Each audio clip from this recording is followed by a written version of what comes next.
Hi,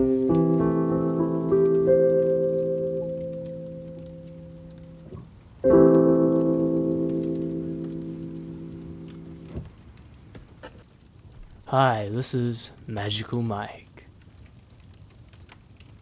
Okay, Chapter 7, Places I Went to.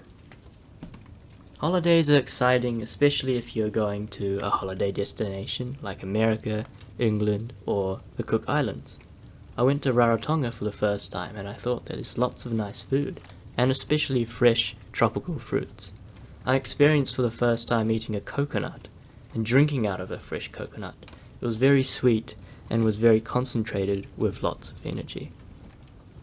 It is literally a paradise in Rarotonga. The water is clear blue, there is no sign of pollution in the sky, and the fish are colourful, and there is lots of different shapes and sizes of coral under the sea. It is truly a spectacular destination visit, even though I only stayed in Rarotonga for a week.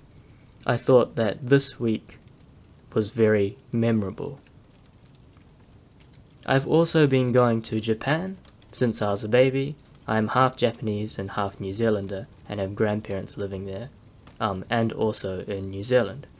If I was to compare with the New Zealanders, it's like visiting grandparents overseas every year to say hello to them and make sure they are well and healthy. I think that is important to make sure to learn the culture and to be able to talk to my Japanese grandparents and to learn the tradition and etiquette of eating with chopsticks. I liked being around my Japanese grandparents and enjoyed the food there. My grandparents' house is a 2-story high house. On the inside there is a hallway with lighting. There is a sliding door called a oshiide, and then there's an entrance up to a storage room. And to the right there's a staircase, a toilet, and a bathroom. Upstairs there is 2 guest rooms, which used to be my mum and her sister's room, and my grandparents' bedroom. In front of the hallway there's a dining room. To the left of the dining room there is a wine cellar with a courtyard, and they've got grapes growing there on like a vine.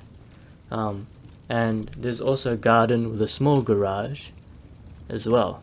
To the right of the dining room is a lounge, and I really like their house and would like to live in it if possible. Whilst on my Christmas holiday, I've been to a Japanese school for the last 3 years. Normally I stay in Japan for about a month, so to give me something to do other than going to places, my mum sent me to school to learn Japanese and be ahead of everybody at her tie-dye school, and in New Zealand, I guess. It was quite tough, and however I had no homework. I felt that if I'd stayed in Japan I would become a lot better at subjects than I am now, that I'm still struggling with at Scots. I made a lot of friends who all lived near the grandparents' area, and I was basically so well known that everybody knew me, and so I never got bullied and they seemed to respect me, so I felt very welcome and it made my life a lot easier. Every morning before school, my best friends would come over to the grandparents' house and walk me to school. We called this actually like a basu, which kind of means a school bus system, where you would there would be a ringleader from the neighborhood. He'd come round and then they'd pick up all the children and they'd all walk to school at the same time. So it's a very safe kind of environment, and I thought that was a really cool idea. I enjoyed my school for a couple of weeks, but by then I'd left the school. It was already a short time, during that time. And I would treasure those few weeks like years.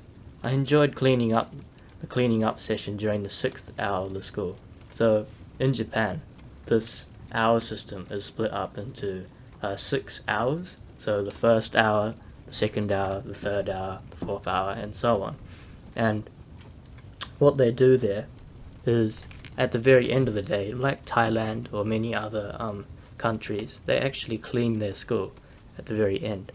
And so we would get out the towels, would get out the brooms, and would literally wipe every single surface. And so that kind of diligence is, I think, something that is important to just understand. It's just a very different culture. all students are expected to clean up after themselves and clean their school. And so this time it felt like we were giving thanks to the school for teaching us and letting us be here, so I actually really enjoyed it. In a spiritual context, that would mean that we are cleansing the spirit of the school. Yes. During the winter holidays, my family went skiing in Hokkaido. Hokkaido is an island which is in the most northerly part of Japan. In winter, the temperature is around -10 degrees. Yes, very cold. It's also famous for soba, or like mugi soba, and gyunyu, which is milk, and I think the most famous thing is milk over there, and also like salmon, keiji, I think it's called keiji, which is a special type of salmon which you can only get during like a certain period of time. Also, it snows a lot in Hokkaido, so it's perfect for skiing, and so I learnt skiing there, and it was quite fun. Yeah, so that's about it for me today.